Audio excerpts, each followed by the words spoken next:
Fala pessoal, tudo bem com vocês? Seja bem-vindo ao nosso Do Zero ao Empresarial. Hoje eu tenho aqui comigo duas pessoas incríveis, uma fazendo um papel de co-host para fazer as perguntas certas e o outro para responder essas perguntas.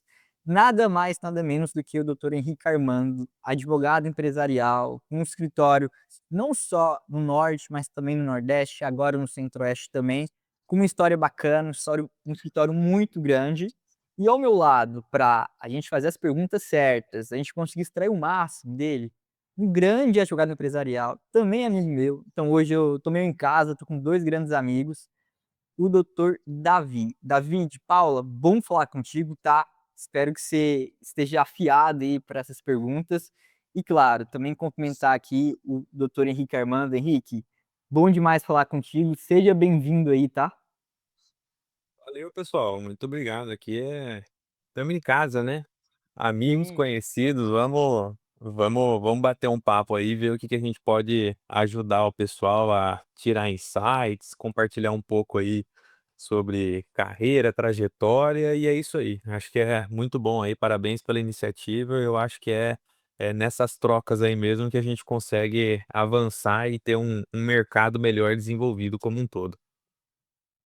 Que legal. Ó, eu peguei o Davi, puxei ele pra cá, pedi pra ele participar, porque ele vive o empresarial, o direito empresarial. E é claro, eu tô aqui para extrair algumas perguntas sobre prospecção, negócios, mas eu tenho certeza que o Davi tem algumas bem interessantes.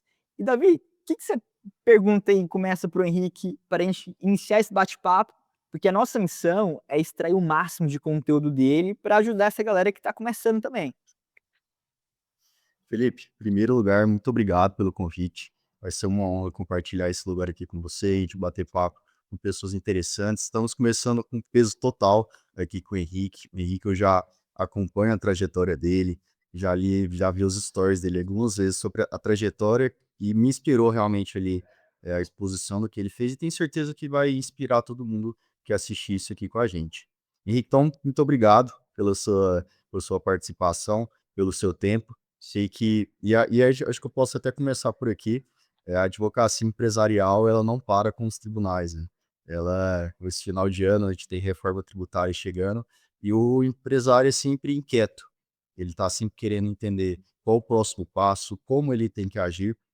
O advogado empresarial não é apenas um executor, né, ele pensa um negócio, junto com o empresário. Eu queria saber de você, para a gente começar esse bate-papo aqui, como você, enquanto advogado e empresário, também foi se transformando ao longo do tempo, né, acho que você pode até juntar com um pouco da sua história, ali no começo apenas um advogado, se tornando um empresário com outros advogados na equipe, como é que foi mudando esse papel seu ao longo do tempo, desde o começo, e qual é o seu papel hoje em dia ali dentro do seu escritório e com os seus clientes? Joia. Bom, vamos lá. Vou tentar responder isso sem que a gente deixe isso de uma maneira mais extensa, né. Meu escritório começou e tem a sua matriz ainda em Palmas, no Tocantins, mas eu não sou natural aqui do Tocantins, né, eu sou do estado de São Paulo.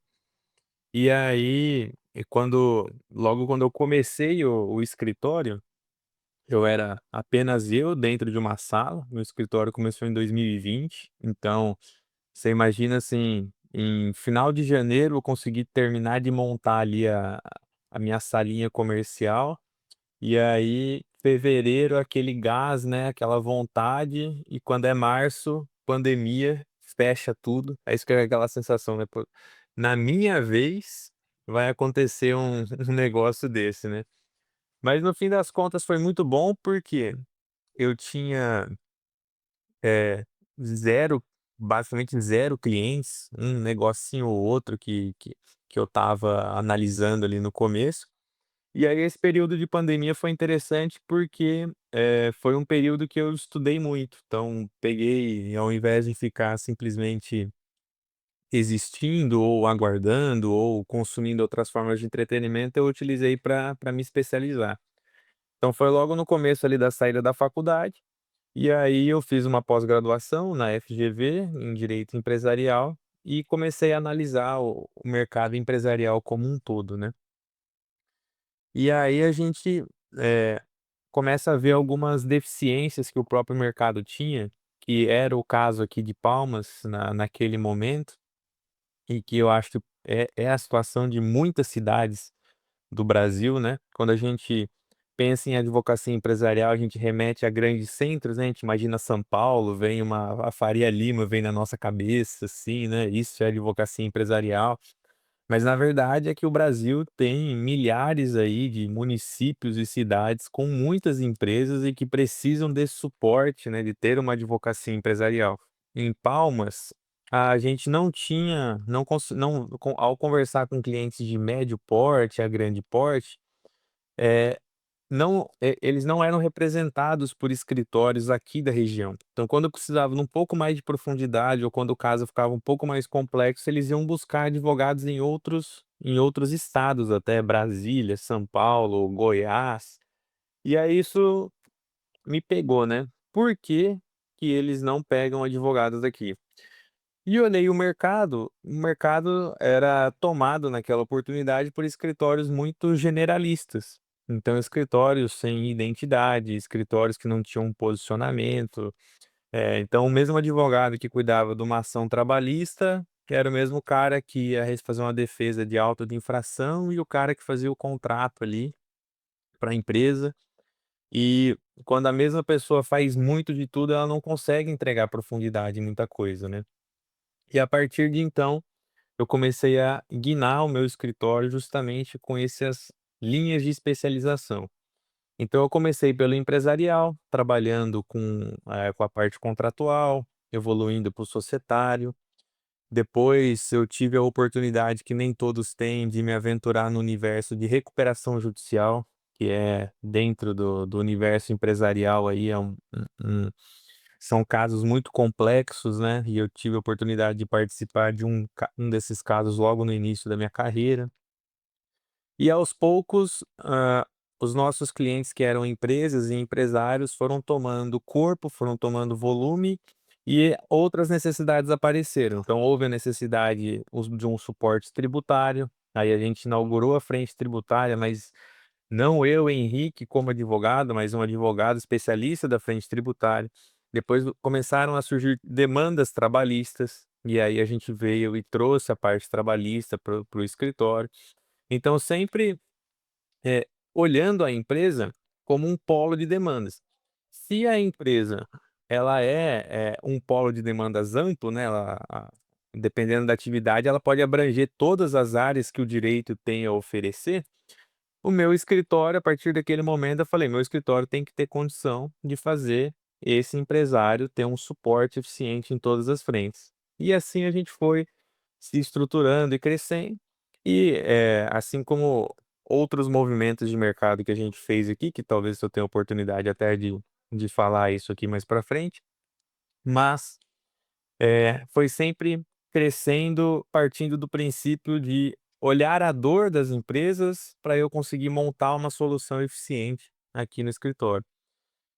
E graças a Deus a gente vem tendo bastante resultado. Esse ano, fizemos um pouco de loucura aí, abrimos 3 filiais do escritório de uma única vez, o que é um desafio enorme, né, falando em escritório de advocacia. E com o passar desse tempo, eu sempre fui a cabeça de gestão do escritório, digamos assim, e nesse movimento de expansão a gente precisou sentar, reorganizar a nossa estruturação e eu fui aí, escolhido para ser o CEO do escritório. Então hoje, 70% do meu tempo é voltado para a área de gestão do escritório, olhar a gestão, participar de tomada de decisão, pensar em inovações, novos produtos, e os outros 30% é acompanhando também o time da frente de empresarial do escritório, que é mais a parte societária e de recuperações judiciais também. Então hoje, se eu pudesse falar, eu acho que eu sou muito mais um empresário, gestor do escritório de advocacia, do que propriamente o advogado. Porque o meu papel hoje é, enquanto gestor, projetar a minha equipe para que ela vá para o mercado, do que necessariamente eu, Henrique, brilhar como advogado no mercado, né. Então, assim, a minha visão agora é muito mais projetar o CNPJ do Armando Advogados no mercado do que eu ganhar uma notoriedade Henrique como advogado, né. Eu acho que são essas circunstâncias que mudam nessa evolução e nesse crescimento. Henrique, muito bacana. Isso você me remeteu muito ao período inicial ali, pandemia, todo aquele contexto, e você meio que começando a construir essa história. Mas eu queria saber como que você foi construindo esse crescimento de um escritório que hoje tem aí suas filiais, a sua estrutura, no sentido de você foi pegando clientes, você tocando os clientes, foi contratando alguns advogados.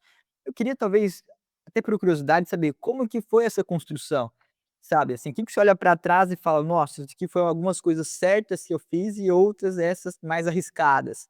Como foi essa jornada desse momento lá inicial, Henrique, contratando gente, construindo mais, um corpo maior para o escritório?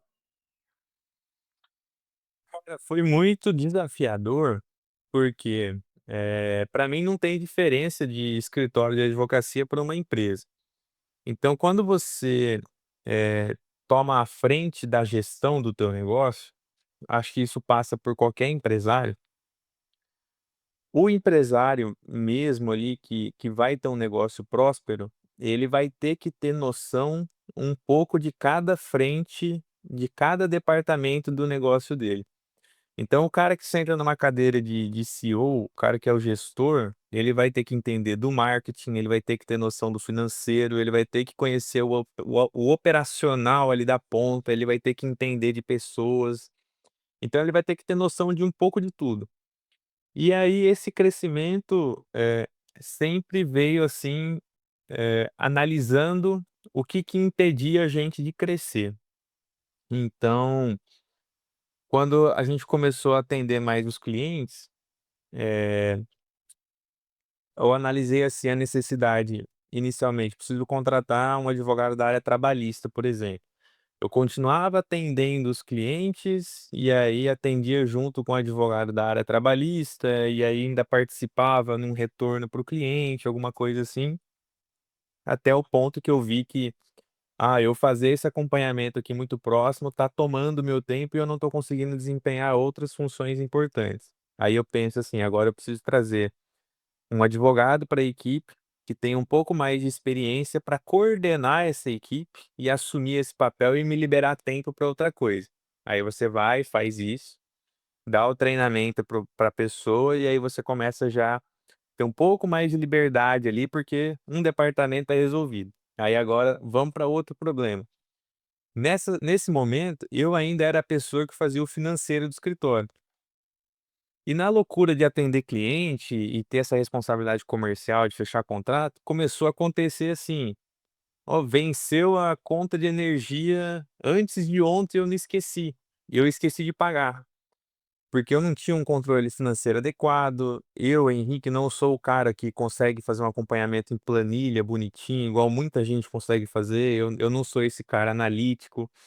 E aí eu falei assim: "Cara, estamos fechando bons contratos e tal, mas essa parte aqui do financeiro tá complicado". Aí é o momento que você fala: "Preciso achar alguém no mercado para vir aqui para o escritório para aí só cuidar do financeiro". Vai ter a responsabilidade de pagar todas as contas, de cobrar os clientes, de fazer um relatório do financeiro. Aí você vai lá e traz essa pessoa e senta do lado dela até ela pegar. Aí você olha e você fala assim: "Tá, agora eu tô com o meu jurídico organizado, meu financeiro tá começando a andar, o que que eu vou fazer?". Aí você começa a olhar uns pontos de melhoria no escritório. "Ah, eu preciso comprar um móvel, preciso melhorar o café que eu vou servir, preciso ter um fluxo de compra de manutenção do escritório com mais frequência". Aí você começa a olhar para isso, a coisa começa a andar, daqui a pouco você fala: "Preciso ter alguém aqui olhando o administrativo do escritório". E naquele primeiro momento, foi a própria secretária. Então a secretária recebia cliente, ao mesmo tempo ela tinha que fazer a lista ali de comprar café, comprar água, manutenção, que no começo era tudo eu. Eu atendia o cliente, eu fazia o caso, eu despachava com o juiz, eu ia no supermercado comprar água e café, eu emitia a nota e via se caiu no banco, se caiu no banco eu pagava a conta, né. Então assim, você vai olhando os departamentos e você vai estruturando um por um, até que você comece a tomar um pouco mais de corpo, né.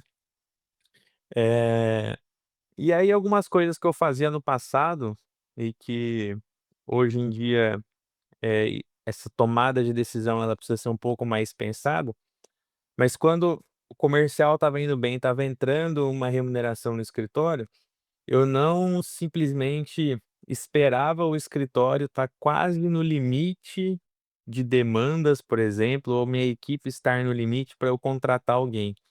Eu sempre tomava a decisão de contratar para crescer. Até um determinado momento, isso me ajudou bastante, porque se eu estava com um financeiro ali minimamente saudável, eu contratava alguém para uma posição, eu me imaginar que no momento que eu estava com a frente empresarial e tributária do escritório. Aí eu falei assim: "Cara, eu vou contratar, tá tendo algumas demandas trabalhistas que um advogado aqui tem uma noção, esse outro aqui também tem, eu acho que se eu remendar os 2 aqui, a gente consegue entregar para o cliente". Só que daí, se eu for esperar essas pessoas não darem mais conta de entregar para eu contratar, eu também crio um outro problema, né. E aí eu comecei a falar assim, você sentia o cheiro, sentia aquele feeling, sabe, assim: "Ó, eu acho que no mercado vai funcionar se eu fizer isso". Aí eu ia, contratava um advogado trabalhista, sem a garantia de que aquilo lá ia dar certo, e colocava o cara no escritório. E aí, por mais que eu não tinha cliente suficiente da área trabalhista, todo dia de manhã que eu chegava e olhava para a cara dele, eu falava assim: "Eu preciso arrumar cliente para esse cara trabalhar".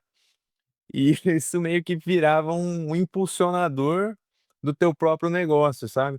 Então, até um certo tempo eu fiz bastante isso também. Então, assim, alguns desafios aí do crescimento. Henrique, a gente está falando muito de contratação, né, de contratar para crescer, e eu queria levar uma outra perspectiva que é dos sócios, né? É um movimento muito comum no mercado, uma espécie de contratação de sócios, digamos assim, de sócios laterais, justamente para, como você falou, complementares. Então, eu percebo que a empresa, ela exala demanda, ela tem demandas, e o empresário não quer saber se você é um advogado societário ou trabalhista, ele quer resolver a demanda, ele quer que o negócio dele funcione e pra às vezes, para uma discussão, uma reunião, ele vai levantar uma questão trabalhista, uma questão tributária e societária, tudo ao mesmo tempo. Então você precisa Uhum. ter sim uma equipe, né, diversos talentos para conseguir resolver aquela questão. Eu queria entender de você como é que foi a sua visão, ao longo desses anos, para esses sócios laterais. Então, quando traz um sócio, quando faz sentido, o que você espera e você enxerga que um sócio, tem de dever, o que um sócio deve fazer dentro de um escritório. Queria saber de você um pouco da sua opinião acerca dessa questão. Tá. Esse é um ponto interessante, porque é algo que eu sempre me martelou aqui na cabeça, né. Porque a hora que você olha para mercados maiores, se for pegar São Paulo, Rio de Janeiro, acredito que aconteça isso, em Goiás também, você tem isso, assim, né, pessoas que começam a se destacar e aí você convida e fala assim: "Ah, vem ser meu sócio aqui dessa área, desse departamento", né. É algo que eu sempre pensei e é talvez aí um dos ideais que eu espero um dia poder conseguir fazer isso no escritório. Mas aqui, no meu caso, é um pouco diferente. Como o escritório começou em Palmas e a gente está avançando para o Nordeste, são regiões que não têm um mercado tão abrangente quando a gente olha para outros estados mais desenvolvidos. Acho que não tem problema nenhum falar nisso, porque de fato é, né, os outros estados são mais desenvolvidos do que grande parte, dos estados do Norte e do Nordeste. E aí, você não acha essa pessoa para você oferecer ela uma sociedade de uma frente. Então, quando você está num mercado menor com menos possibilidade, eh, você tem que quase transformar o teu escritório também numa escola. Principalmente quando você vem com uma visão diferente para o mercado, que é o nosso caso. Então, quando eu cheguei aqui em Palmas, um mercado bem generalista e recheado de advogados com a mentalidade da advocacia tradicional, e não fala e não levando a questão do tradicional para um lado negativo da palavra, mas o que de fato é, quando você se propõe a fazer diferente no mercado ou inovar, fugir do padrão do que todos estão fazendo, você tem que, ser uma escola do teu jeito de fazer advocacia. Então eu nunca fiz esse movimento de trazer uma pessoa para a posição de sócio. O que eu faço é tentar pegar bons talentos, treinar, ver quem tem fome, quem quer crescer, e aí dar a oportunidade dessa pessoa galgar novos cargos dentro do escritório até chegar na condição de sócio. Porque de fato eu não consegui, assim, encontrar pessoas que teriam esse perfil. E também, embora funcione essa questão de sociedade, para a advocacia ela tem uma perspectiva diferente, que a gente tem essa possibilidade de sócio de serviço, sócio de uma área específica e tudo mais. Pensando no viés empresarial da coisa, eu gosto de tratar o título de sócio como a condecoração máxima da escalada dentro do escritório, sabe. Então, às vezes, eu prefiro trazer um cara numa função de coordenador da área X, com um salário muito bom, mas eu não vou dar o título de sócio para ele, porque eu quero que ele sue a camisa ali por 2 anos para que ele se prove que ele faz parte, que ele tem a identidade, que ele, faz por merecer estar dentro desse organismo, né. E aí, assim, o que eu espero de um sócio, que eu acho que foi o final da tua pergunta, é meio clichê, mas é justamente aquele cara que tem a visão de dono do escritório como um todo. É o cara que ele não vai achar ruim de, ficar até mais tarde trabalhando, se você marcar uma reunião no sábado de manhã, ele está à disposição, ele está preocupado, ele quer crescer, ele pensa nisso como parte do crescimento dele. Acho que a pessoa, a hora que ele olha para o escritório e ele fala: "Cara, se eu suar a camisa aqui, isso aqui é meu, eu vou crescer junto", eu acho que é essa perspectiva que um sócio tem que ter. Se você tem uma pessoa que você intitula sócio, você tem que ficar pondo pressão, pedindo para fazer as coisas, fazendo quase "Pô, faz um favor para mim", na verdade essa pessoa não deveria estar ali na função de sócio, né. Eu acho que o sócio ele tem que estar pensando em prospectar cliente, em crescer, em melhorar, em otimizar, sem que você tenha que ficar instigando isso nele, né. Eu acho que isso que é o ideal, o que eu espero de sócios, não só aqui no escritório, mas em outros negócios também. Muito bacana. E Henrique, indo pra uma questão que ainda nessa seara de você construir esse histórico, como que foi você ir atrás dos primeiros clientes? Porque veja, você não era da região, você chegou de outro lugar. Você teve que desenvolver algumas estratégias para conseguir esses clientes e para ir ampliando, para ir construindo isso. Uhum. E aí um comentário sobre isso também que é legal, que é algo que eu aprendi contigo, e isso eu trouxe muito para o interno daquilo que eu faço, que é, você sempre falou: "Olha, tenham produtos para os seus clientes". E não, obviamente, um cliente para o seu produto, ou seja, o cliente no centro, você olhando para ele e você buscando soluções que vão gerar valor para ele. E isso acho que você deve ter, desde o início, usado essa mentalidade. Mas claro, minha pergunta é: como que foi para ti construir essa carteira, que obviamente permitiu você chegar tão longe? Cara, excelente pergunta e eu acho que esse é o ponto central, assim, de um certo sucesso que o Armando Advogados vem tendo no mercado. Essa frase que você falou, que eu cheguei a comentar com você num determinado momento, né, você até comentou depois outra vez que tinha feito muito sentido para você, é justamente isso, porque quando a gente, às vezes, inicia um negócio, está iniciando o teu escritório, tem aquilo que você gosta. Só que nem sempre o que você gosta é o que é útil para as pessoas. Então você pode criar uma engenharia, uma solução na tua cabeça que você acha maravilhoso. Só que daí se você tem que convencer o cliente de que aquilo é bom, já não vai funcionar, porque o cliente não sabe o que está acontecendo, né? Você pensou naquilo. A partir do momento que você olha para o cliente, ele está falando para você: "Isso aqui é um problema para mim, isso aqui eu não consigo resolver, isso aqui é um gargalo, eu estou preocupado com isso", ele está te entregando de mão beijada o seguinte: "Se você me aparecer com uma solução para isso que eu estou te falando, eu vou assinar o contrato com você". Então é muito mais fácil quando você parte dessa premissa, né. Então, assim, o que que eu acabei fazendo? Da primeira pergunta que eu respondi, quando os clientes que precisavam de mais, complexidade iam buscar advogados em outros locais, né.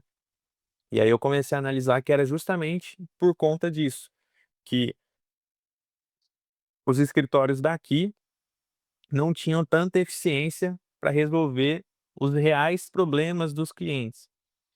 E aí quando você tem um problema não resolvido, ele fica cada vez maior, então ele vira uma ação judicial milionária, ele vira uma disputa societária gigante, porque ninguém tá todo mundo tratando a consequência, né. Ninguém tá lá tratando a causa, o cerne do problema, né. E aí, eh, como eu estava com tempo naquele começo do início do escritório, você olhava, comecei a mapear e entender quem eram as grandes empresas ou grandes empresários ou pessoas aqui da região. E como a junta comercial, os contratos sociais são públicos, né, eu ia lá e pegava uma cópia do contrato social lá de uma empresa que eu achava que era uma empresa de destaque e comecei a analisar. Ali naquele primeiro momento, eu olhava e empresas enormes faturavam muito dinheiro, muito posicionamento no mercado e um contrato social naqueles modelos feitos pelo contador, né, assim, 2 páginas de contrato social. O mesmo contrato social que é feito pra padaria, tinha uma indústria gigantesca com o mesmo contrato social, o mesmo regramento, né, e comecei a analisar aquilo. E procurei formas de conseguir ter pelo menos 10 minutos com pessoas ou decisores dessa empresa. E aí eu também não posso descartar aqui, também não posso me posicionar como um gênio do mercado ou falar que eu fui lá e toquei a campanha da empresa e entrei lá. Meu pai já tinha um relacionamento bom aqui na região, então eu usei de algumas conexões dele para conseguir sentar em determinadas mesas, né. Só que daí a hora que eu conseguia essa oportunidade, eu chegava para a pessoa com aquele contrato social e falava para ela assim: "Cara, se teu sócio morrer amanhã, que vira a tua empresa?" Aí o cara regalava o olho. "E se tua esposa pedir o divórcio? E se você um dia resolver vender a empresa, como é que fica? Você tem que oferecer para o teu sócio? Não, você pode sair qualquer hora, como é que é isso aí? E se você quiser um novo sócio aqui?" Aí as pessoas ficavam assim com um monte de interrogação na cabeça. E eu falava assim: "Ó, olha aqui o teu contrato social, tem 2 páginas, a base do regramento da tua empresa, se você morrer amanhã acabou teu negócio, porque você não tem regramento de como que as coisas vão acontecer." E aí em uma dessas reuniões, eu conseguia despertar o interesse das pessoas em continuar conversando comigo, e uma delas específico, um grande empresário aqui, família bem tradicional na região e tudo mais. Quando eu falei tudo isso daí pra ele, ele ficou assim uns 50 segundos em silêncio, assim, olhando pra minha cara, sabe. E eu fiquei olhando pra cara dele, daí eu falei assim: "Cara, será que esse cara vai mandar eu pra aquele lugar, né, tipo, será que eu falei um negócio muito nada a ver, que ele não interessa e tal, né?" Aí depois de um tempo em silêncio, ele olhou pra mim e ele falou assim: "Ninguém nunca na minha vida falou que o meu contrato social era ruim." Daí eu falei: "Pois é, você tá com uma exposição de risco aí." Daí ele falou assim: "Cara, eu tô a pé, se eu for atropelado amanhã acabou tudo, não tenho regramento de nada." E aí me despertou aquela chaminha, né, falei assim: "Cara, pronto, tem petróleo aqui debaixo da terra, agora é só saber como extrair isso mais e mais, né." Outras coisas também que eu via, pensando em 2 dores agora. Se eu estiver me alongando muito, vocês me cortam, tá, porque às vezes eu começo devagar aqui. Eh, Qual que é um grande problema de escritório de advocacia, que eu sempre ouvia de todo mundo, inclusive de pessoas que são advogados da minha família. O problema do advogado é a previsibilidade financeira. Então tem mês que você ganha 100.000, tem mês que você ganha 2.000. Todo mundo falava isso. E aí quando eu entrei eu falei: "Cara, preciso resolver isso. Não é possível que eu vou viver um negócio em montanha-russa. Então eu preciso trazer previsibilidade para o escritório." Qual que era a maior previsibilidade que um escritório poderia ter? No meu caso empresarial, assessorar as empresas, ter uma assessoria mensal às empresas pagando essa recorrência mensal. E aí, conversando com algumas pessoas ou potenciais clientes ou qualquer tipo de pessoa que tinha empresa, né, eu perguntava assim, né: "Você já tem alguém te assessorando aí na tua empresa e tal?" Cara, de 10, 8 ou 9 respondiam assim: "Ah, tem um advogado lá que eu pago todo mês, mas eu não uso". E aí, isso era assim, muito recorrente, né. E aí eu e você vê que a pessoa não falava com satisfação, sabe, falava com peso. Igual a hora que chega o boleto do seguro do teu carro, você fala: "Cara, eu vou pagar isso aqui, faz 10 anos que eu não bato o carro, será que tá fazendo sentido isso daqui mesmo e tal, né". E aí era o formato bem reativo da coisa, né, então o cara estava pagando ali igual o plano de saúde: "Tô pagando, a hora que estourar uma bomba aqui eu jogo pra esse cara". Só que isso era horrível também para o escritório ou para o advogado, por quê? Porque o cara, para ele pagar todo mês e não usar, era uma remuneração mais abaixo. Então, o empresário, mesmo assim, como ele não usava o advogado, ele fica com aquela sensação: "Tô jogando dinheiro fora e o cara não tá fazendo nada". E o advogado, a hora que estourava um cano que ele tinha que resolver, ele falava assim: "Cara, tô sendo muito mal remunerado para resolver isso aqui". Aí virava 2 problemas, um achando que estava pagando demais e o outro achando que estava recebendo de menos. E isso não era sustentável, porque na primeira oportunidade, ou numa primeira crise, ou um primeiro momento que o empresário precisar economizar, o primeiro que ele vai cortar é o advogado. Na pandemia, cara, eu não sei o que que vai acontecer, o mundo vai acabar, eu não sei se eu vou ter cliente amanhã, eu vou pagar seguro do meu carro, não tô nem saindo de casa, você para de pagar o seguro do carro. Era o mesmo modelo de assessoria que tinha no mercado aí, né. E aí eu bolei e criei um outro formato de assessoria, que não é uma assessoria reativa, mas era uma assessoria ativa. Então a gente constantemente estava fazendo reuniões com a empresa, provocando o empresário. No dia um a gente desenvolveu um checklist de perguntas que a gente aplica até hoje no escritório e nas empresas, entendendo de fato como que esse empresário, eh, trabalha, como é a organização da empresa dele, quais departamentos ele tem, tudo. Por quê? Porque a partir do momento que eu conheço a empresa dele inteira, eu, enquanto escritório de advocacia, eu consigo analisar e falar aonde estão os pontos fracos, aonde dá para melhorar, aonde que dá para a gente fazer algo.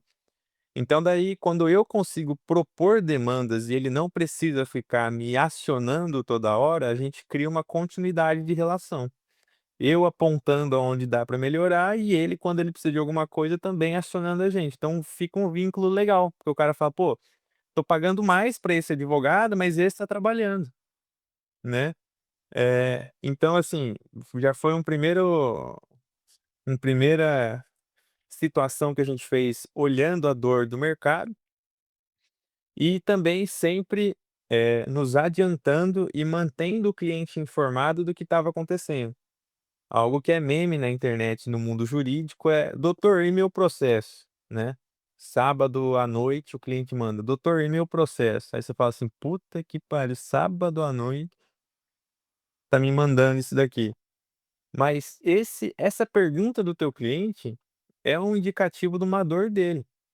Porque no meio da semana, na hora que ele está lotado de demanda, ele não está nem lembrando que ele existe advogado ou que tem um processo lá correndo, não sei aonde. E aí, final de semana, na hora que ele está relaxando, ele lembra, ele fala: "Cara, tem um processo lá com aquele advogado, deixa eu ver aqui como é que tá". Aí ele vai e te manda mensagem.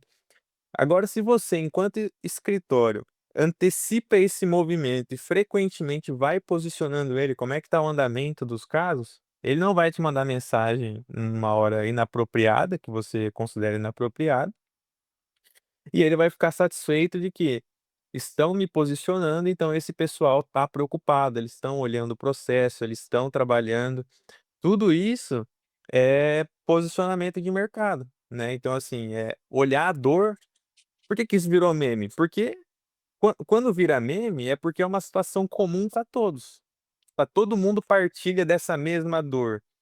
Então, se isso é geral, se eu mudar um pouquinho aqui, Se eu olhar para essa situação aqui que acontece com todo mundo, mas que eu faça com que ela não aconteça comigo, isso vira um diferencial para o meu escritório. E aí é o cara que, a hora que ele tiver final de semana sentado tomando uma cerveja, ele vai virar pro cara do lado e ele fala assim: "Cara, o escritório lá me posiciona de tudo, eu sei o que está acontecendo, eu não preciso ficar preocupado", e é aí que teu nome vai expandindo no mercado. Mas sempre com esse viés que você falou, é olhar o que que é a dor e oferecer a melhor solução. O teu cliente ele está gritando, ele está falando: "Isso aqui é um problema para mim", então o teu papel é: como eu posso desenvolver com as ferramentas que eu tenho uma solução para esse caso? Henrique, assim, parece simples, né, mas é genial porque é simples, e é genial porque apesar de ser simples, nós advogados, na maioria das vezes, não fazemos isso, né, deixamos os clientes, assim, a ver navio sem entender e geralmente processo, às vezes pode ser um processo simples para a gente, o cliente sempre vai ser delicado, vai ser sobre algo que ele não domina, então aquilo pode virar um monstro para ele, algo que é simples, ainda mais na atuação empresarial, por exemplo, atuação societária. O cara, às vezes, ele está na briga da vida dele. Dependendo do resultado daquela briga, ele pode, ser excluído de uma sociedade, ou então ele pode ter excluído um sócio e ter que voltar a conviver com esse sócio. Então, a gente tem que entender e compreender a dor daquele cliente. Aproveitando que a gente está falando de processo de compra, você já citou aqui, né, que você deixou de ter uma assessoria reativa e começou a propor demanda. Eh, os livros, né, demonstram que quando a gente propõe demanda, a gente entra no ciclo de compra do cliente muito mais cedo. E isso gera muito valor para o cliente, porque ele te enxerga como um conselheiro e não apenas como um advogado que executa aquilo que ele manda fazer. E isso, sim, é essencial em um processo de compra, principalmente no empresarial, que está cada vez mais complexo. Hoje, para as empresas contratarem um escritório de advocacia, um advogado empresarial, está se tornando um processo mais complexo. E aqui é que eu queria entrar na pergunta de como é que tem sido para você esse processo de compra? Quando é um diretor jurídico, quando é com o próprio dono, quando hoje em dia, né, como você enxerga as diferentes pessoas que estão envolvidas no processo de compra, de contratação do seu escritório. Às vezes tem o diretor, mas tem um advogado júnior que tem uma influência muito grande naquele processo. Ele pode falar, não, o Henrique, eu vi o Henrique em uma palestra, o Henrique ele tem autoridade aqui no nosso meio empresarial. Como é que tem sido para você lidar com esse processo de compra cada vez mais complexo, com diretores jurídicos brigando cada vez mais por preço e com medo de contratar um escritório errado, porque no final das contas vai ser aquele diretor que vai ser ocupado por aquela contratação? Queria ouvir de você.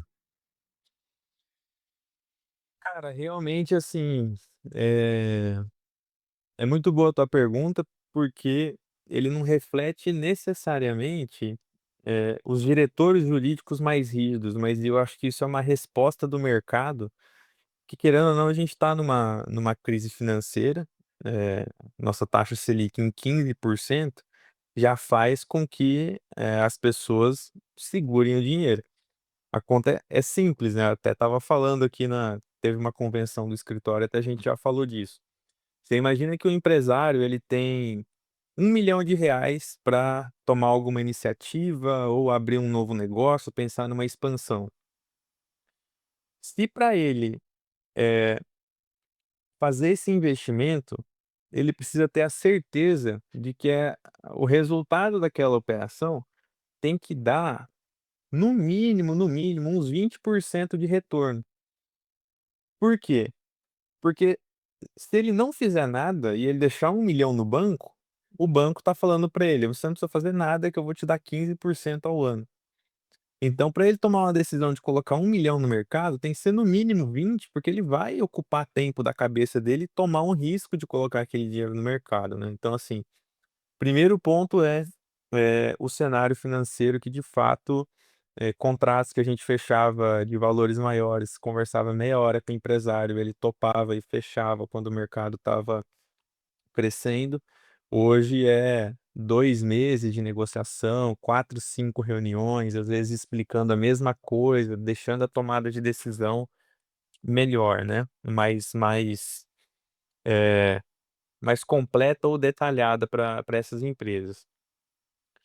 E aí, eh, isso é muito interessante, porque muda muito quando você está num processo de venda do teu trabalho para o empresário pessoa física, versus quando você está numa proposta de venda para a pessoa jurídica dele. Então o que que muda? Você vai fazer, por exemplo, um planejamento patrimonial para um sócio na pessoa física. Você vai falar de questões muito mais emocionais com ele. Você vai falar o seguinte: "Ó, você tem que colocar o teu patrimônio aqui, envolver a tua família, vamos pensar, em deixar isso aqui, os teus bens estruturados, para se acontecer alguma coisa com você, a tua família já está amparada". Então você está trazendo questões muito emocionais. E o dinheiro que já está na pessoa física dele, o único tomador de decisão é ele mesmo. Se ele quiser te contratar, vocês estão no um para um ali, né. Então você trabalha muito mais essas questões emocionais quando é uma venda para pessoa física, por mais que seja um empresário específico. Quando você está vendendo para pessoa jurídica, aí a tomada de decisão, ela é muito mais racional, porque ele não quer saber. Você pode até impactar emocionalmente alguém ali na reunião, mas a hora que ele voltar para a empresa, ele vai ter que ver no financeiro se ele tem orçamento para isso. E aí, se ele fizer investimento, qual que é o retorno que ele vai ter, desse investimento, se vale a pena ou não, por que você e não o outro. Então essa tomada de decisão, ela fica muito mais racional, né, então você tem que levar muito mais elementos concretos do porquê te contratar, do que quando é nesse cenário enquanto pessoa física. Mas tirando esses aspectos de mercado, algo que a gente sempre trabalha bastante é o seguinte, e aí vem um aspecto mais, individual da coisa.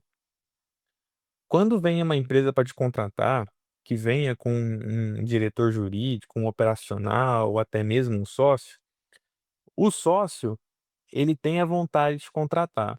Agora, se de alguma maneira as pessoas ali, os diretores dele, sentirem que a tua contratação de alguma forma ameaça a posição deles, ou faz eles serem menos eficientes dentro da empresa, no sentido assim: "Ah, ele está tendo que contratar esse escritório porque eu não dei conta de resolver", sabe? Então se cria essa indisposição, esse diretor ele pode até ser legal com você na reunião, mas depois ele vai passar a semana inteira na orelha de quem é o decisor, falando: "Cara, acho que não precisa, vamos aguardar, vamos deixar isso mais para frente, eu acho que tem uma outra solução aqui". Então algo que a gente sempre faz muito aqui é envolver esse cara na solução. Não como se ele não como se a empresa precisou estar ali falando com você, porque eles não deram conta de resolver, mas no intuito de: "Pessoal, eu vou ajudar vocês a resolver isso e eu preciso de vocês também envolvido para a gente resolver isso em conjunto", né. Então eu sempre tento trazer esses diretores da empresa junto, tipo assim: "Nós vamos resolver isso aqui junto, você vai ser muito importante nisso aqui para a gente resolver". Isso acontece muito com o contador. Às vezes o contador está na reunião, e aí, quando a gente vai falar de principalmente essa parte empresarial societária, envolve muito números, falar do contrato social, falar numa participação societária, falar do cara que é o administrador, o que que não é, e às vezes o contador ele fica meio assim ofendido de achar que às vezes você vai opinar algum trabalho dele, ou que ele não foi eficiente ali de alguma forma. Então, algo que ajuda muito é olhar essas pessoas e falar assim: "Cara, você tem um papel fundamental nessa empresa e eu vou precisar demais de você para a gente resolver essa demanda junto".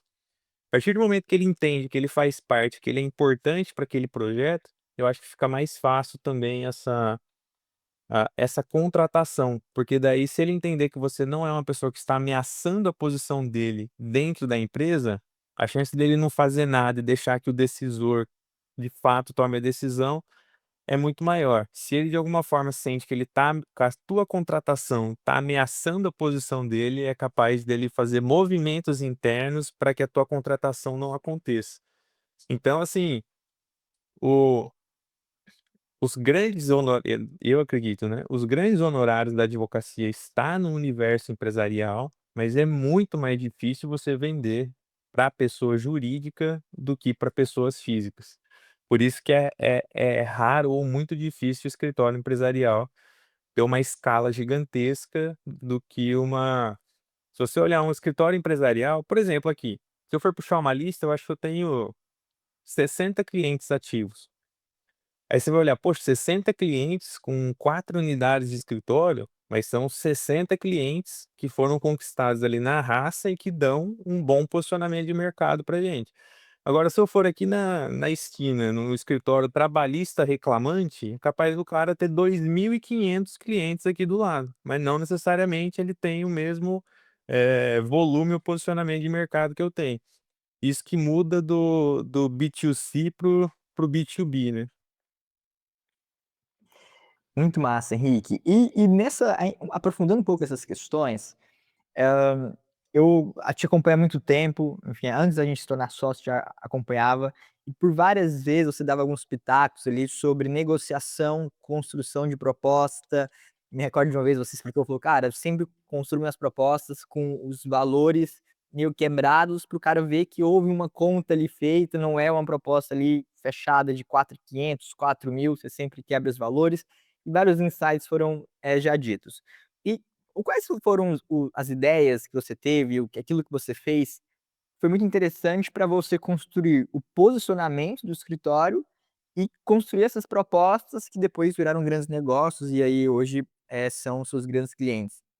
Quais ideias você acha que foram interessantes para isso? Cara, por incrível que pareça, o simples fato de construir uma proposta comercial visualmente bonita já foi um diferencial para o meu setor. Então, geralmente, via muitas pessoas assim: "Ah, e quanto você me cobra?" Aí o advogado começa a rabiscar no papel ali, ou: "Ah, dá para fazer assim, ou dá para fazer assado", ou até mesmo o cara manda no WhatsApp: "Ah, eu te cobro tantos por cento da causa e tal". Isso traz uma informalidade. A partir do momento que a gente entende, de fato, a situação do cliente, eu nunca passo a proposta no primeiro contato. O cara vem e te conta um monte de coisa, ele fala assim: "E aí, quanto é que você me cobra?" Eu não sei, eu vou ter que ver teu processo, vou ter que ver teu documento, eu não sei se eu vou precisar só do passo um, 2 e 3, ou se eu vou precisar do 4 e o 5. Eu preciso racionalizar o teu caso para te passar uma proposta, né. Então, eu comecei a, de fato, tratar isso. Embora não houvesse na época como a gente começou, mas eu vou o departamento comercial vai entender o teu caso e vai posicionar uma proposta para você. E aí, a partir do momento que eu apresento para ele uma proposta visualmente bonita, com identidade visual do escritório, mostrando alguns diferenciais, eu tenho esse momento de vender o meu peixe e não é só um número. Eu estou mostrando para ele o que ele está investindo. É totalmente diferente, porque você já consegue passar um ar de profissionalismo. Uma coisa que ajudou bastante também, muitas são igual o Davi falou, né, parece genial, mas é muito básico. Muitas pessoas, ele vai apresentar a proposta de trabalho, aí ele fala para o empresário: "Ó, fica 10.000, porque eu vou fazer x, y, w, z, k, tal, tal, tal". Quando o empresário ele ouviu que fica 10.000, ele já fez o juízo de valor dele, vale ou não vale. Tudo que você está falando depois do 10.000 está entrando de um lado e saindo do outro, porque ele já fez a avaliação dele, se aquilo é razoável ou não. Quando você inverte isso, aí você fala assim: "Cara, teu caso é assim, a gente vai precisar fazer x, y, z, talvez eu precise disso aqui, eu vou precisar de alguns documentos". Eh, eu acredito que a expectativa aqui, um tempo razoável para a gente tratar isso, vai ser de 6 a 9 meses, mas sem muita garantia, só estou te dando uma perspectiva. Considerando todo esse cenário, o valor do trabalho é Y. Aí ele teve que ouvir tudo que você falou para ele ouvir o valor. Então ele racionalizou o que você passou para ele antes dele receber o valor. Então daí parece que ele consegue considerar isso como um investimento. Quando você fala antes, depois tenta justificar, aí parece que você está tentando enganar ele, porque você já deu o teu valor, né, tipo assim: "É 10.000 porque vou fazer isso aqui, e aí se acontecer tal coisa", parece que você está se justificando por que que você comprou aquilo. Quando você passa o escopo do trabalho antes, é de fato a análise do caso, fala: "É isso aqui que eu vou fazer". E para você ter todo esse suporte que eu te contei aqui agora, fica tanto. Então daí fica apenas a precificação daquilo que você acabou de relatar para ele. E quanto aos valores quebrados, é muito de praxe na advocacia, principalmente no começo, a gente querer se embasar ou fazer algo comparativo ali com tabela de honorários da OAB. E aí você abre tabela de honorários da OAB, ele vai te dar uma base assim, nesse caso é 5% do valor da causa, naquele outro é de 10 a 15 mil reais. Aí as pessoas ficam com esse vício, e aí o cara fala pra você: "Preciso de um contrato X". "Ah, eu te cobro 5.000". "Preciso de, numa ação tal". "Ah, essa ação eu vou te cobrar 20.000". Quando você vai falando valores redondinhos, bonitinhos, né, você fala assim: "Ah, fica 20.000". Daí o cara assim: "Mas por que que uma defesa da minha ação trabalhista dá 20.000 redondo?". Não fica uma interrogação assim? Então fica no ar como se você passa a impressão, na hora que você passa números redondos, que você simplesmente está jogando um número ao vento e vendo se ele compra. Você: "Ah, é 20.000", mas por que o 20.000? Por que que não é 20 e 500? Por que que é 20.000? Parece que você está apostando, né, a impressão que fica. Então eu sempre gostei de passar número fracionado, de mandar propostas, por exemplo. Ah, faço toda a explicação e aí para a gente entregar esse trabalho para você fica 20.850, por exemplo. A hora que eu passo o número quebrado depois do 20.000, primeiro, ele tem a percepção que parece que tem um racional por trás para chegar no 20.850. Então, assim, é alguma metodologia de precificação do caso que eles têm para chegar no 20.850. E o outro é que zero não negocia. Se você passa 20.000 para o cara, a primeira contraproposta dele já vai ser cortando lá no 2. Ele vai falar assim: "Não, faz 15 aí para mim então, faz 12". Ele já vai negociar lá na primeira casa do 2, que é o único que tem para negociar. A hora que você passa 20.850, ele vai falar assim: "Cara, faz 20 para mim então", porque ele tem o 850 ali para negociar. E aí você pode falar assim: "Cara, 20 não dá, mas, 20.500 eu eu consigo chegar". Então você ganha uma ponta a mais para negociar. São questões, assim, nem sei que departamento da ciência que é isso, se é neurolinguística, se não é, não sei, só sei que de um monte de coisa que eu li, isso fez um baita sentido, porque o cara, a hora que ele vê 20.850, ele não vai falar para você: "Faz 15.000 para mim". Porque não tem um racional. Mas por quê? Eu te falei 20.850, por que que você tá me falando 15? Agora se eu falo 20, ele fala: "Não, então faz 15". Aí parece que vocês estão na mesma língua, né. A hora que você passa algo mais reformulado para ele, ainda dá essa impressão de: "Cara, esse cara não vai fazer 15, porque ele chegou no 850. Não tem como esse cara fazer 15", né. Então por mais que ele fale, por alguma coisa aconteça na cabeça dele, ele fale pra você: "Faz 15 pra mim", você fala: "Cara, não dá". Eu já fiz aqui 20.850, que é o valor que a gente costuma cobrar, eu consigo fazer alguma coisa aqui perto disso, né. Enfim, são questões aí que eu sempre trabalhei e sempre tive um resultado nisso. Henrique, você comentou lá no início que hoje você está com um papel muito mais de gestor, de preparar o terreno para outros brilharem. Mas eu queria saber de você em 2 aspectos: construção de marca e essa institucionalização do escritório, e construção desse nome, né, deixar de ser o seu nome e se tornar a placa, né, São Paulo fala muito disso, de a placa falando pelo escritório. As pessoas deixarem de contratar o Henrique e contratarem o escritor.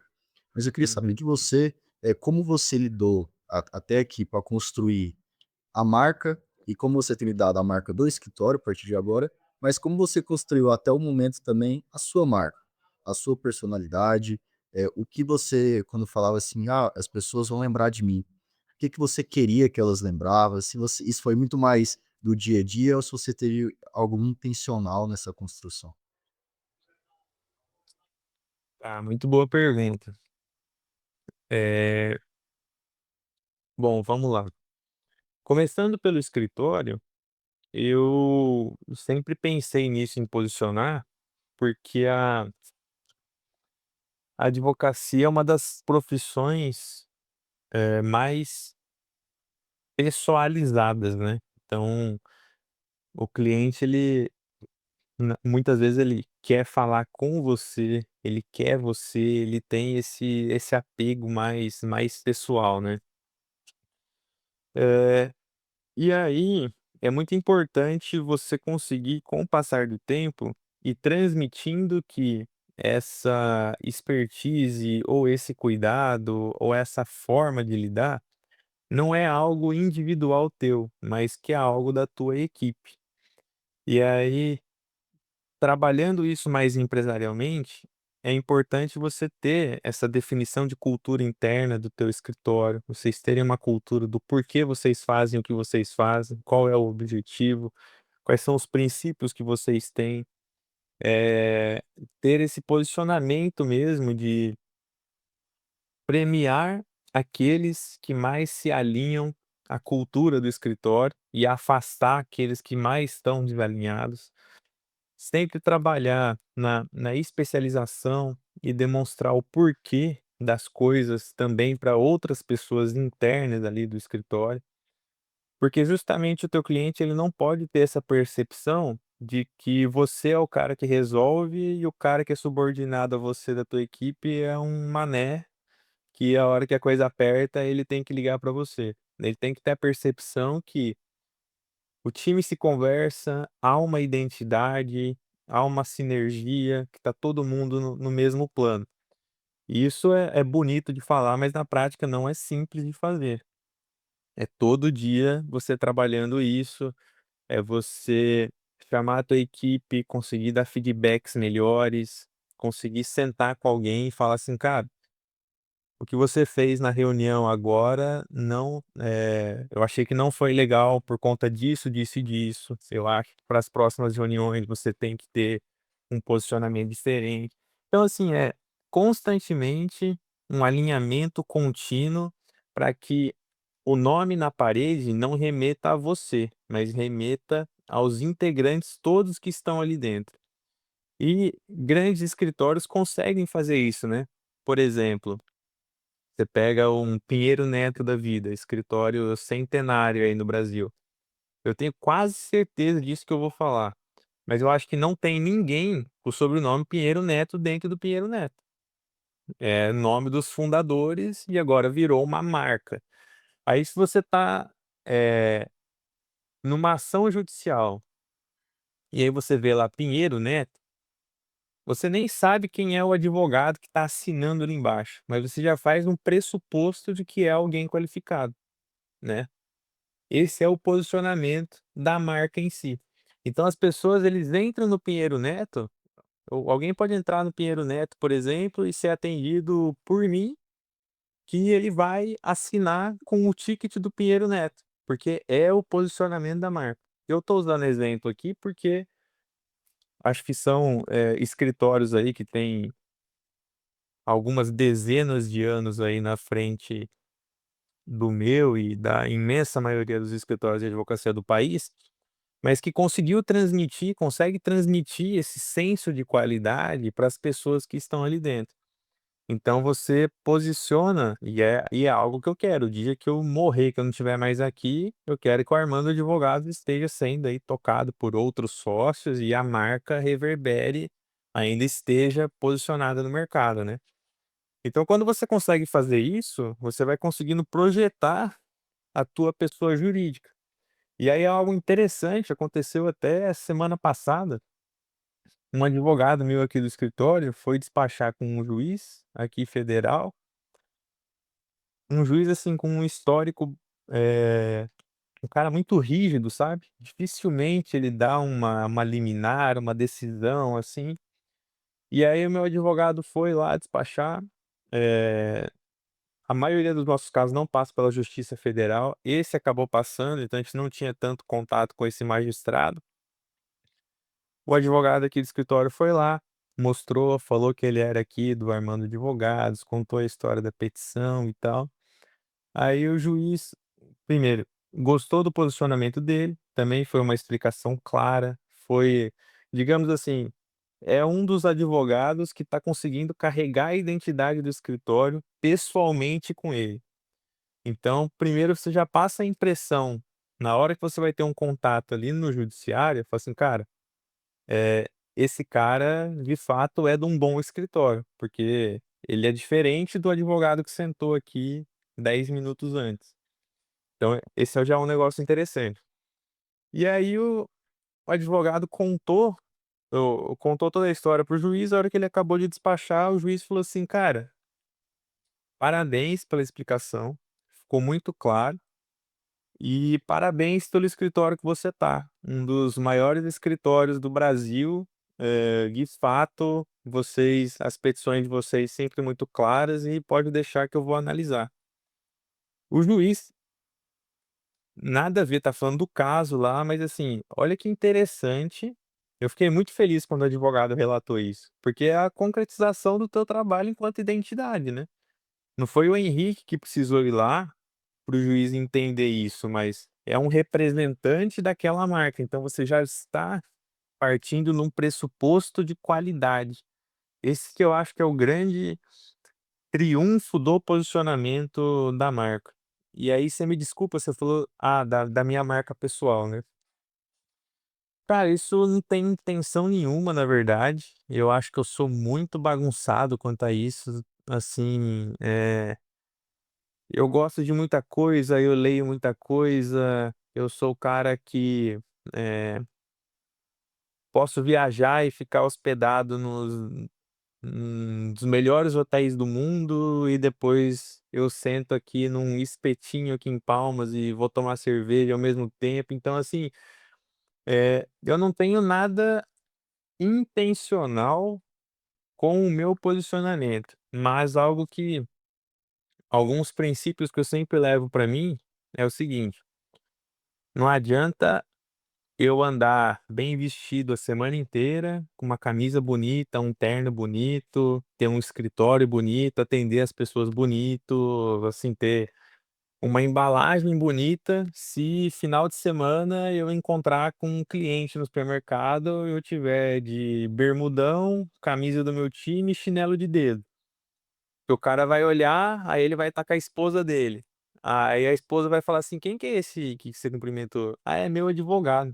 Ela fala: "Ué, aquele cara que você paga aquele valor é esse aí?", né. Então, assim, eu sempre tento manter esse bom posicionamento de imagem, porque no fim das contas, quando o cara está contratando teu escritório, quando ele está te contratando, ele não quer só a solução, ele quer um todo, né. Então, assim, até o teu tipo de perfil de posicionamento, ele tá contando com isso.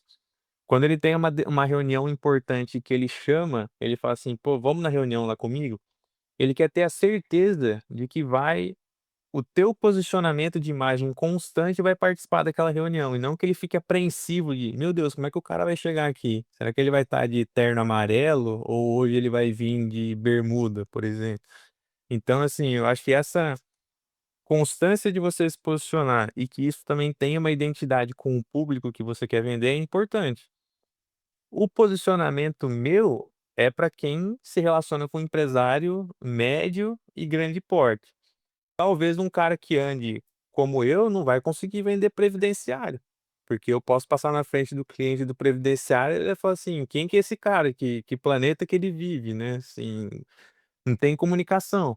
Assim como os advogados do agro que mais conseguem ter relacionamento com o agro, é o cara que põe a bota e ele vai lá no meio, na fazenda, conversar com o pessoal do agro. Então acho que, a tua imagem, ela tem que ter alguns princípios, mas eu não faço algo de maneira intencional, como por exemplo: "Ah, sexta-feira tem que postar um copo de uísque", ou "Eu só posto a hora que eu estou em restaurante bom". Assim, eu não tenho muito essas coisas não, mas tem alguns princípios que a gente tem que seguir e aí isso aí eu sigo.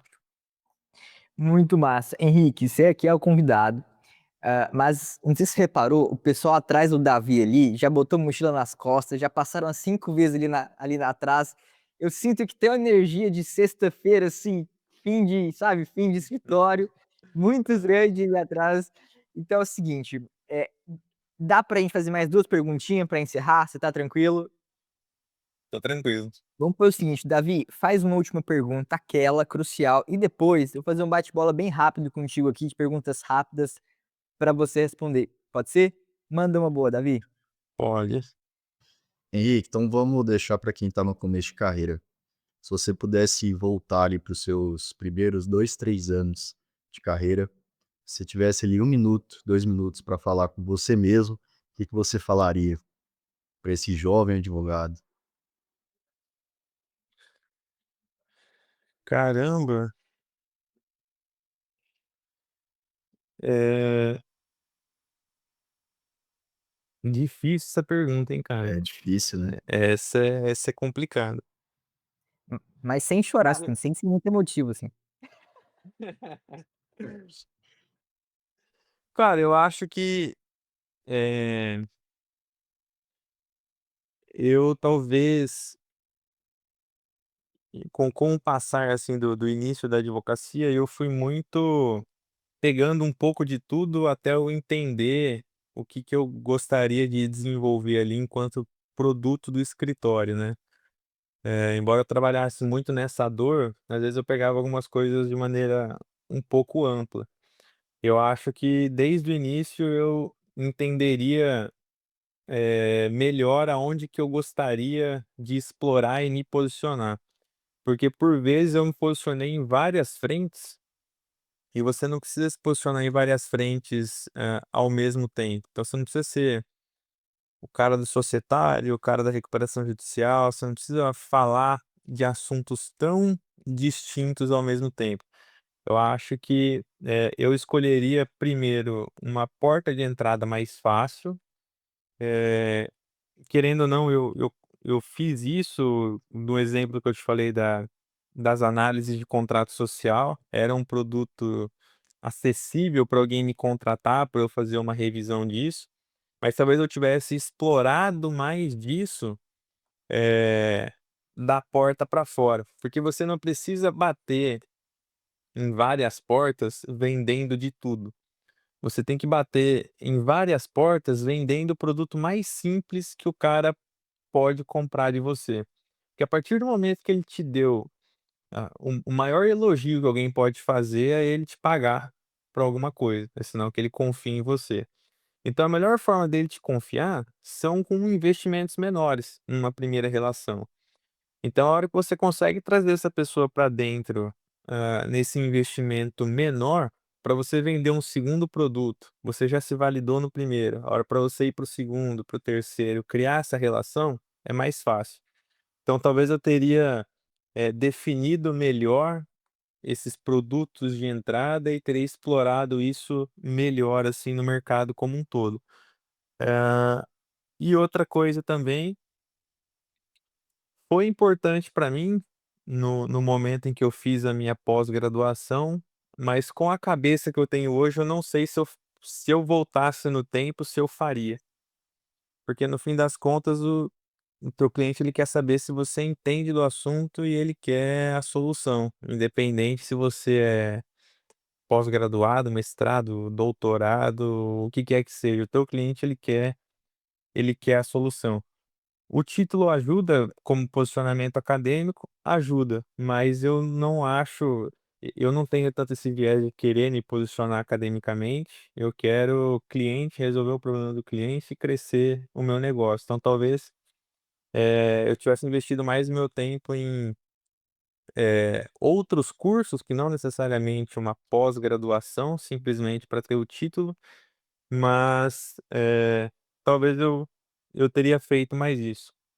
Mas no fim das contas, se a gente só acertar também, eh, Acho que a gente nunca erra, né, ou a gente acerta ou a gente tem que aprender e levar essa lição de alguma forma, mas eu acho que seria isso. Boa. Henrique, vou fazer um bate-bola rápido contigo aqui, né, para você também responder rapidinho aí de ou se é isso ou é aquilo. Pode ser? Pode. Dá certo? Eu tenho que escolher um dos 2. Exato. Aí você pode dar uma Tá. pincelada, assim, no porquê para ficar legal. Tá. Trabalho no escritório físico ou melhor, ele pode ser online ou tem que ser presencial para ti?